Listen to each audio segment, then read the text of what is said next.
ক্রিকেটে প্রায়ই একটা দৃশ্য দেখা যায়, ব্যাটসম্যান 90-এর ঘরে, গ্যালারিতে টান টান উত্তেজনা, ড্রেসিং রুমেও ভীষণ চাপ। ঠিক তখনই ড্রেসিং রুম থেকে অধিনায়ক বার্তা পাঠান, ইনিংস সমাপ্ত বা ডিক্লেয়ার। একটা সিদ্ধান্তে দল পেল বাড়তি সময়, আর ব্যাটসম্যান হারালেন আজীবনের এক মাইল ফলক। এখান থেকেই শুরু হয় আজন্ম এক বিতর্ক, দল আগে নাকি ব্যক্তিগত কীর্তি।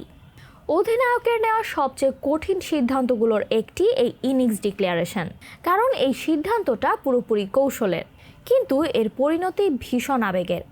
আর মাইল ফলকের খুব কাছে গিয়ে যখন কাউকে থামিয়ে দেয়া হয়, তখন প্রশ্নটা খুব স্বাভাবিকভাবেই ওঠে, কেন ব্যাটসম্যানকে আর মাত্র 1-2 ওভার খেলতে দেওয়া হলো না?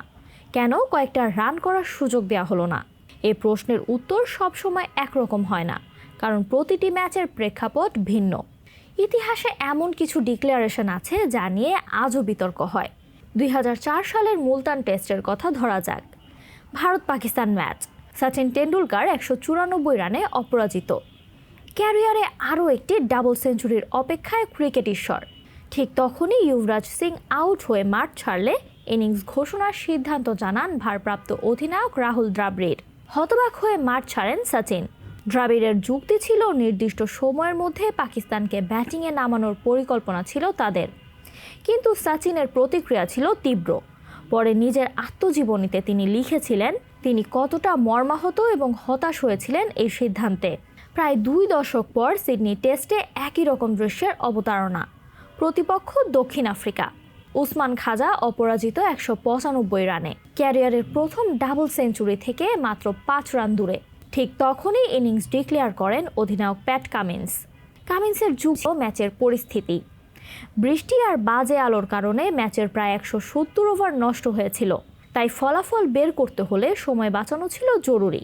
যদিও খাজা পরে অধিনায়ককে সমর্থন করেছিলেন, কিন্তু সামাজিক যোগাযোগ মাধ্যমে ভক্তদের ক্ষোভ ছিল আকাশচুম্বী। একই ভেন্যু সিডনিতে 2004 সালে ভারত বনাম অস্ট্রেলিয়ার ম্যাচে রাহুল দ্রাবিড় ছিলেন 91 রানে অপরাজিত। ব্রেটলির বাউন্সারে কান ফেটে রক্ত ঝরছিল তার। ড্রেসিং রুম থেকে অধিনায়ক সৌরভ গাঙ্গুলি তখনই ইনিংস ঘোষণা করেন। কাগজে কলমে সৌরভের যুক্তি ছিল শক্ত, খেলোয়াড়ের ইনজুরি এবং সময় বাঁচানো। কিন্তু ম্যাচটি শেষ পর্যন্ত ড্র হওয়ায় সমালোচকদের তোপের মুখে পড়েন গাঙ্গুলি। তাদের দাবি ছিল, জেতার জন্য সময় বাঁচানোর লক্ষ্য তো ফলাফলে প্রতিফলিত হয়নি।